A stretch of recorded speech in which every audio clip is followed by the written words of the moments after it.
বিজ্ঞাপন বিরতি শেষে আবারও ফিরে যাচ্ছি এটিএন বাংলার সংবাদে। দর্শক, এইমাত্র পাওয়া খবরে জানা গেছে দেশের প্রশাসনিক কেন্দ্রবিন্দু সচিবালয় ঘিরে বিক্ষোভ শুরু করেছেন আনসার সদস্যরা। চাকরি জাতীয়করণের দাবিতে আধ ঘন্টা আগে সচিবালয়ের প্রধান গেটের সামনে জড়ো হন তারা। তাদের অনেকেই রাস্তায় অবস্থান নিয়েছেন, ফলে ওই সড়কে যানবাহন চলাচল বন্ধ হয়ে গেছে। সচিবালয়ে যাতায়াত করতে পারছে না কোনো যানবাহন। গেল কয়েকদিন ধরেই রাজধানীর বিভিন্ন স্থানে এ ধরনের বিক্ষোভ করছেন আনসার সদস্যরা। গেটে তালা মেরে দিয়েছে।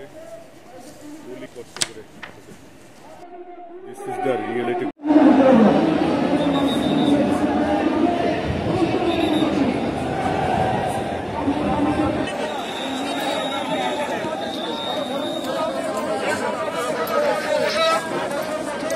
সবাই বসে যান, সবাই বসে যান, প্লিজ সবাই বসে যান।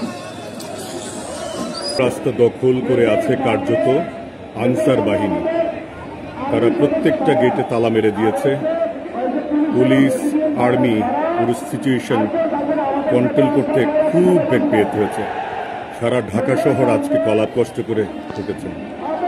This is the reality, ground reality in